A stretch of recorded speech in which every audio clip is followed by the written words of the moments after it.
नमस्कार, मी स्वाती गोडसे. आपण पाहताय न्यूज 18 लोकमत बातमीपत्रात आपल्या सगळ्यांचं स्वागत आणि सुरुवातच करणार आहोत बुलेटिनची या घडीच्या महत्त्वाच्या बातमीनं. ब्रूक फार्माच्या चौकशीबाबत पोलिसांनी स्पष्टीकरण दिलेलं आहे. रेमडेसिवीर साठ्या संदर्भातली माहिती पोलिसांना मिळाली होती आणि त्याच माहिती संदर्भात ही चौकशी करण्यात आलेली आहे. 60,000 कुपी असल्याची माहिती पोलिसांना मिळाली होती आणि त्याच संदर्भात ब्रूक फार्माच्या संचालकाला चौकशीसाठी बोलवण्यात आलं होतं असं स्पष्टीकरण या ठिकाणी पोलिसांच्या मार्फत देण्यात आलेलं आहे. तर साठ्याविषयी पोलिसांना माहिती मिळाली होती आणि त्याचमुळे या संदर्भात ही चौकशी केली जातेय. काल रात्री फडणवीसांनी ब्रूक फार्माच्या संचालकांना का बोलावलं चौकशीसाठी या संदर्भात आयुक्त कार्यालयात जाऊन चौकशी केली होती आणि त्याच विषयावरून आता आपण पाहतोय पोलिसांचं हे स्पष्टीकरण आलेलं आहे. आमचे प्रतिनिधी अजित मांढरे आपल्याला अधिक माहिती देत आहेत. अजित, सविस्तर सांगाल एकूणच या सगळ्या प्रकरणाविषयी, कारण आता स्वतः गृहमंत्र्यांनी देखील चौकशीचे आदेश दिलेत. स्वाती, काल रात्री जेव्हा हे सगळं प्रकरण समोर आलं होतं त्यानंतर आरोप प्रत्यारोप म्हणजे विरोधक आणि सत्ताधारी यांच्यामध्ये जे आरोप प्रत्यारोप झाले, पत्रकार परिषद घेऊन एकमेकांची उणीधुणी काढली गेली. यानंतर मुंबई पोलिसांनी त्यांचं स्पष्टीकरण दिलेलं आहे की त्यांना जी माहिती मिळाली होती त्यानुसार 60,000 कुपी ज्या आहेत रेमडेसिवीरच्या त्याचा साठा एका ठिकाणी आहे आणि सध्या जे राज्यामध्ये आणि केंद्रामध्ये रेमडेसिवीरचा जो तुटवडा भासतोय त्या अनुषंगे केंद्र सरकार आणि राज्य सरकार या दोघांनी जे अटी आणि नियम लागू केलेले आहेत या अनुषंगे एवढा मोठा साठा करून ठेवणं हा गुन्हा आहे. याची माहिती जी आहे ती मुंबई पोलिसांना मिळाली होती आणि त्या अनुषंगे ग्रुप कंपनीचे जे मालक आहेत त्यांना काल मुंबई पोलिसांनी चौकशी करता बोलवलं होतं. डीसीपी मनोज सिंगे यांनी स्वतः हे स्पष्टीकरण दिलं होतं. त्या ठिकाणी ज्यावेळी प्रवीण दरेकर विरोधी पक्षनेते विधान परिषद, त्यानंतर देवेंद्र फडणवीस विरोधी पक्षनेते विधानसभा, प्रसाद लाड भाजपचे अनेक नेते मंडळी त्या ठिकाणी जमा झाले होते आणि जवळपास 2 ते 3 तास हे हा सर्व प्रकार सुरू होता.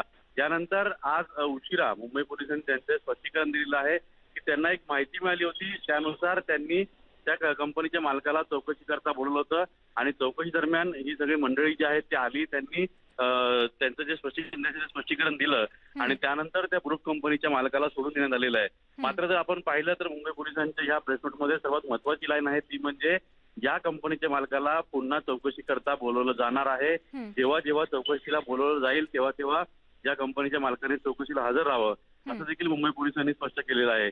त्यामुळे काल रात्री जरी ब्रूक कंपनीचा मालक जो आहे त्याला पोलिसांनी सोडला असेल चौकशी करून तरी भविष्यात त्याची चौकशी होऊ शकते. तो कशा पद्धतीने साठा आणतोय किंवा साठा करून ठेवलेला आहे याबाबत मुंबई पोलीस अजूनही तपास करते आणि याच अनुषंगे अजूनही येत्या काही दिवसामध्ये याच कंपनीचा मालक असेल किंवा इतर असे जे रेमडेसिवीर साठा करून ठेवणारे जे व्यक्ती आहेत त्यांच्यावर मुंबई पोलीस जे आहेत ते कारवाई करू शकतात, चौकशी करू शकतात असं स्पष्ट संकेत मुंबई पोलिसांनी त्यांच्या प्रेसनोटमध्ये दिलेले आहेत. बरोबर, अगदी अजित. आणि सुरू असलेल्या या चौकशी अंती नेमकं काय बाहेर येत आहे त्या आमच्यापर्यंत असंच पोहोचवत राहा. तूर्त धन्यवाद या सविस्तर माहितीसाठी. आणि आता मुंबईकरांसाठी एक मोठी महत्वाची बातमी आहे. कोरोना रुग्णांच्या आकडेवारी संदर्भात मुंबईमध्ये 8,479 नवे कोरोना रुग्ण जे आहेत ते आढळलेले आहेत. या घडीची मुंबईकरांसाठी अत्यंत महत्वाची बातमी. धारावीचा जर आपण विचार केला तर धारावीत कोरोनाचे नवे 50 रुग्ण आढळलेले आहेत आणि दादर परिसराचा जर विचार केला तर दादरमध्ये कोरोनाचे नवे 84 रुग्ण आढळलेत आणि माहीममध्ये कोरोनाचे नवे 91 रुग्ण या ठिकाणी आढळलेले आहेत. त्यामुळे मुंबईकरांनो, जे अजूनही सावध झालेले नाहीयेत, काळजी घेत नाहीयेत, बेपर्वाईने वागतायत, त्यांनी डोळे उघडून नीट बघावी ही आकडेवारी, कारण संसर्ग वाढत चाललाय. नव्यानं मोठ्या प्रमाणात आकडेवारी जी आहे ती वाढताना बघायला मिळतेय. त्यामुळे नियमांचं पालन करणं हे अत्यंत महत्वाचं आहे. ही नव्यानं आकडेवारी खरं तर आपण पाहतोय धारावी पॅटर्न, ज्याचं खरं तर जगभरात कौतुक झालं. WHO ने देखील याची दखल घेतली. त्या धारावीत आता पुन्हा एकदा या दुसऱ्या लाटेमध्ये नवे आज 50 रुग्ण आढळलेत. आमचे प्रतिनिधी मुंबईचे विवेक कुलकर्णी आपल्याला अधिक माहिती देत आहेत. विवेक, मुंबईकरांची चिंता वाढवणारी बातमी म्हणावी लागणार आहे, कारण नव्यानं झपाट्यानं रुग्णवाढ होताना बघायला मिळते निर्बंध असतानाही. गेल्या वर्षी जेव्हा कोरोनाचा प्रादुर्भाव सुरू झाला होता, राज्यात कोरोनाचे रुग्ण सापडायला सुरुवात झाली की त्यावेळेस सगळ्या राज्याचा चिंतेचा विषय ठरला होता की धारावीमध्ये नेमकं काय असणार आहे. आणि आता पुन्हा कोरोनाची जेव्हा दुसरी लाट सुरू झाली त्यावेळेस धारावीमधलं आणि विशेषतः जी नॉर्थ वॉर्ड आहे मुंबईमधला त्याचं नेमकं चित्र काय आहे याच्याविषयी देखील सगळ्यांना जाणून घ्यायचं आहे. पण गेल्या काही दिवसांमध्ये आपण बघतो आहे की जी नॉर्थमधला दादर आणि माहीम हा भाग आहे तिथं रुग्ण जास्त आहे आणि धारावीमध्ये कमी आहे. आजची जर आकडेवारीवर नजर टाकली तर आज 50 रुग्ण तिथं सापडलेले आहेत. दादरमध्ये 84, माहीमध्ये 91. कालची जर आकडेवारी पाहायला गेलं तर धारावीमध्ये 67 आहेत, दादरमध्ये 98 आहेत, माहीमध्ये 83 आहेत. परवाची आकडेवारी जर पाहायला गेलं तर 36 रुग्ण धारावीमध्ये आहेत, दादरमध्ये 102 आणि माहीमध्ये 90. आणि असाच हा साधारणतः ट्रेंड गेल्या काही दिवसांपासून असा दिसतो आहे की धारावीमध्ये कमी रुग्ण आहेत आणि दादर आणि माहीमध्ये तुलनेने आपल्याला रुग्णांची संख्या ही जास्त दिसते आहे. पण असं देखील झालेलं आहे की धारावीमध्ये अनेक कामगार आहेत, त्यांनी देखील मायग्रेशन केलेलं आहे, ते देखील आपल्या राज्यामध्ये गावाला निघून गेलेले आहेत अशी देखील माहिती कळते आहे. आपल्याला माहिती आहे की राज्यामध्ये काही निर्बंध आणण्यात आले आहेत, व्यवसायांवर देखील काही निर्बंध आणण्यात आलेले आहेत आणि गेल्या वर्षी ज्या पद्धतीची परिस्थिती मुंबईमध्ये, महाराष्ट्रामध्ये आणि संपूर्ण देशामध्ये झाली होती त्यात मजुरांची परिस्थिती अतिशय वाईट होती आणि म्हणून गेल्या वर्षीचा धडा या मजुरांनी घेतलेला आहे आणि अनेकांनी जेव्हा लॉकडाऊन महाराष्ट्रामध्ये येऊ शकतो अशी शक्यता निर्माण झाली तेव्हाच आपल्याला गावाला देखील जायला सुरुवात केलेली आहे. काही दिवसांपूर्वीची ही माहिती होती की जवळपास 10 ते 15 लाख मजुरांनी मुंबईमधून ते आपापल्या राज्यामध्ये जिल्ह्यामध्ये गेलेले आहेत, त्यामुळे ती संख्या कमी होते आहे. त्याबरोबर नेमकं टेस्टिंग किती होते हा देखील एक प्रश्न आहेच आहे. या सगळ्या गोष्टींमध्ये जी चिंता गेल्या वर्षी धारावीची वाटत होती त्यातला आत्ताचा आकडा हा कमी दिसतोय. साधारणतः गेल्या आठवड्याभरापासून तर या तिन्ही भागांमध्ये 100पेक्षा कमी रुग्ण देखील अनेकदा सापडलेले आहेत. त्यामुळे धारावीची जशी चिंता गेल्या वर्षी होती तसं आकड्यानुसार तुर्तास तरी चिंता करण्याचं कारण नाही. अर्थात कोरोनाची दुसरी लाट ही निश्चितपणे अतिशय घातक आहे. अनेकांना ह्या सगळ्या गोष्टीचा सामना करावा लागत आहे. अनेक ठिकाणी ऑक्सिजन मिळत नाहीये, व्हेंटिलेटर मिळत नाहीये, अशा पद्धतीच्या तक्रारी आहेत. मात्र गेल्या काही दिवसांमधला जी नॉर्थचा जर विचार करायचा असेल तर दादर माहीममध्ये रुग्ण जास्त आहेत आणि तुलनात्मकरित्या धारावीमध्ये मात्र रुग्णांची संख्या ही कमी आढळून आलेली आहे. स्वाती. अगदी विवेक, अशीच माहिती मुंबईमधून आमच्यापर्यंत पोहोचवत राहा. तूर्त धन्यवाद या सविस्तर माहिती संदर्भात. आणि आता पुण्यातून एक महत्त्वाची बातमी आहे. पुण्यामध्ये बनावट कोरोनाचे रिपोर्ट जे आहेत ते देणारे दोघांना गजाआड करण्यात आलेले आहेत. 2 जणांचा यामध्ये समावेश होता जे बनावट रिपोर्ट तयार करून देत होते. त्यांची नावं आहेत सागर हंडे आणि दयानंद खराटे. या दोघांना पोलिसांनी अटक केलेली आहे जे बनावट रिपोर्ट बनवून देत होते. शिवाजीनगर भागातील लॅबमधील ही घटना आहे. अनेकांना त्यांनी अशा पद्धतीनं बनावट रिपोर्ट बनवून दिल्याची माहिती कळते आणि त्याची कबुली देखील त्यांनी पोलिसांकडे केली आहे. आमचे पुण्याचे प्रतिनिधी अद्वैत मेहता आपल्याला अधिक माहिती देत आहेत. अद्वैत सर, एकूणच अत्यंत धक्कादायक अशी ही माहिती आहे. एकीकडे खरं तर मृत्यूदर वाढत असताना अशा पद्धतीनं बनावट रिपोर्ट देणं ही अत्यंत गंभीर बाब आणि गांभीर्याने याची दखल घेणं अत्यंत गरजेचं. स्वाती, 2 घटना अत्यंत गंभीर घडल्यात. आपण बघितलं ग्रामीण भागामध्ये अनेक शहरामध्ये. ग्रामीण भागामध्ये बारामतीला रेमडेसिवीरच्या नावाखाली पॅरासिटामॉल जे इंजेक्शन आहे ते देत होते आणि त्या पाठोपाठ आता पुणे शहरामध्ये निगेटिव्ह रिपोर्ट मात्र खोटे देणारं रॅकेट जे आहे ते पुढे आलेलं आहे. आणि जे 2 जण अटक केलेले आहेत ते मूळचे मराठवाड्याचे आहेत. दोघंही लॅब असिस्टंट म्हणून काम करत होते, त्यामुळे त्यांना साधारणतः लॅबचं काम कसं चालतं हे माहित होतं.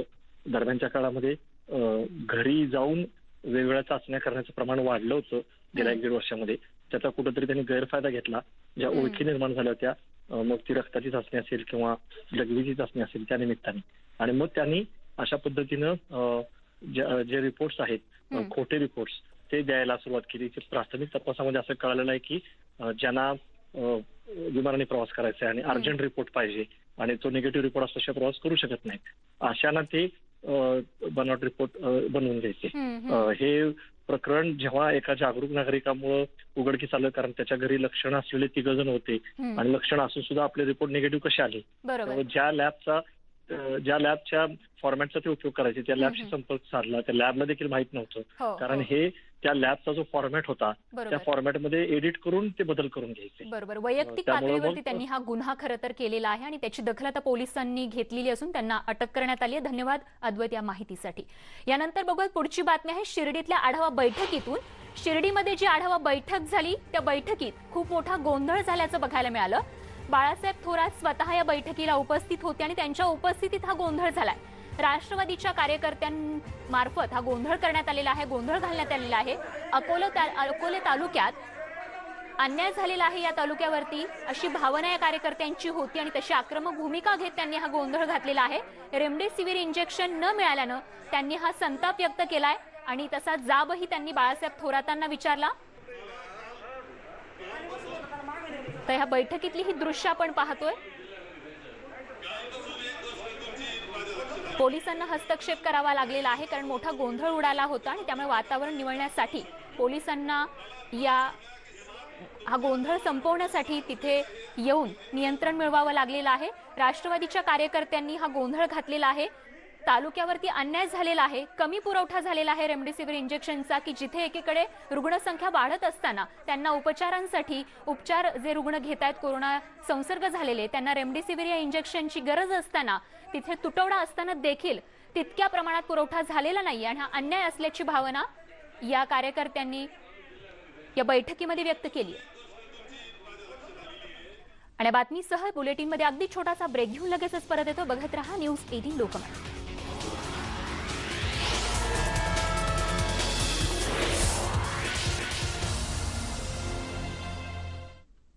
ब्रेकनंतर आपल्या सगळ्यांचं पुन्हा एकदा स्वागत। बातमी आहे धुळे जिल्ह्यातून। धुळे जिल्ह्यात कोरोनाचा कहर सुरूच असून गेल्या 24 तासांमध्ये इथे 11 रुग्णांचा मृत्यू झालाय। कोरोनानं जिल्ह्यात 33,000चा टप्पा ओलांडला असून गेल्या 17 दिवसात तब्बल 77 रुग्णांचा कोरोनामुळे बळी घेतलाय कोरोनानं। तर कोरोना रुग्णांसाठी असलेल्या स्मशानभूमीत भर उन्हात अशा चिता जळत असल्याचं चित्र बघायला मिळतंय। तर इथल्या स्मशानभूमीतून आढावा घेतलाय आमचे प्रतिनिधी दीपक बोरसे यांनी। धुळे जिल्ह्यामध्ये कोरोनाने अक्षरशः थैमान घातलंय कारण की धुळे जिल्ह्यात आता कोरोनाने तब्बल 33,000चा टप्पा ओलांडलेला आहे। महत्वाचं म्हणजे गेल्या 24 तासामध्ये धुळे जिल्ह्यात 11 रुग्णांचा कोरोनामुळे बळी गेलेला आहे। मी आहे धुळे शहरातल्या भाऊसाहेब हिरे वैद्यकीय महाविद्यालय लागून असलेल्या स्मशानभूमीमध्ये आणि याच मैदानावरती या ठिकाणी कोरोनामुळे मृत्युमुखी पडणाऱ्या रुग्णांवरती अंत्यसंस्कार करण्यात येतात। आपण हे चित्र पाहतोय, या धगधगणाऱ्या चिता आहेत, या धुळ्यातल्या चिता आहेत आणि या धुळ्यामध्ये कोरोनामुळे मृत्युमुखी पडणाऱ्या जे रुग्ण मेलेत त्यांच्या या चिता या ठिकाणी आपल्याला पाहू शकतो आपण। या धगधगणाऱ्या चिता आणि या ठिकाणी जी राख दिसते इथल्या सगळ्या रुग्णांची, कारण की गेल्या 17 दिवसामध्ये धुळे जिल्ह्यात आतापर्यंत 77 रुग्णांचा मृत्यू झालेला आहे। महत्वाचं म्हणजे गेल्या 17 दिवसात 7,000हून अधिक रुग्णांची वाढ देखील झालेली आहे। त्यामुळे दिवसेंदिवस जो कोरोना आहे तो दिवसेंदिवस वाढतोय। यात प्रामुख्याने धुळे शहर जे जिल्ह्यातलं आतापर्यंत कोरोनाचं मोठं हॉटस्पॉट होतं, त्याचबरोबर आता ग्रामीण भागात देखील कोरोना मोठ्या संख्येने वाढतोय आणि या वाढणाऱ्या रुग्णसंख्येबरोबरच आता कोरोनामुळे मृत्युमुखी पडणाऱ्या रुग्णांची देखील आकडेवारी वाढायला लागली आहे। धुळे जिल्ह्यात गेल्या 24 तासात 11 रुग्णांचा मृत्यू झालाय। तर आपण ज्या ठिकाणी ज्या स्मशानभूमीत आपण हे सगळे चित्र पाहतो त्या ठिकाणी सकाळपासून आतापर्यंत 13 रुग्णांवरती अंत्यसंस्कार करण्यात आले। हे 13चे 13 कोविड रुग्ण होते आणि महत्वाचं म्हणजे यातले बहुतांश रुग्ण जे आहेत ते 50 वर्ष आतील होते। त्यामुळे आपण एकूणच या सगळ्या परिस्थितीमुळे आपण एक गोष्ट लक्षात घ्यायला हवी की नेमकं काय चित्र आहे। म्हणून वेळ अजून गेलेली नाहीये, कोरोना अजून संपलेला नाही। त्यामुळे धुळेकरांनो गांभीर्याने वागा।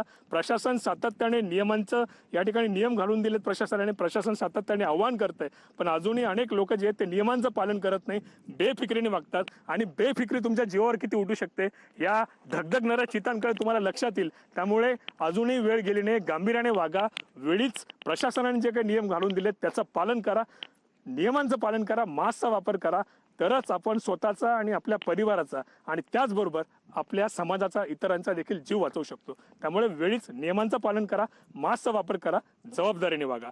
दीपक बोरसे, न्यूज 18 लोकमत, धुळे। तर गेल्या कित्येक दिवसांपासून राज्यात कोरोना रुग्णांसाठी लागणाऱ्या रेमडेसिवीरच्या तुटवड्यामुळे रुग्णांच्या नातेवाईकांची पळापळ सुरू आहे आणि त्यामुळे आता कोणी रेमडेसिवीर देतं का रेमडेसिवीर असं म्हणण्याची वेळ आली आहे। राज्यातल्या बीड आणि वर्धा या जिल्ह्यातले हे वास्तव आपण पाहतोय।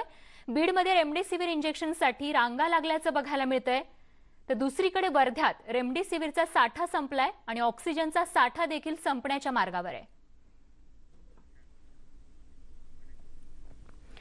आणि बातमीसह या बुलेटिनमध्ये वेळ झाली इथेच थांबण्याची। ताज्या अपडेटसह लगेच पुढच्या बुलेटिनमध्ये भेटतोय, पण जाता जाता पुन्हा एकदा सातत्यानं तेच आवाहन, नियमांचं पालन करा, मास्क लावा आणि सुरक्षित राहा।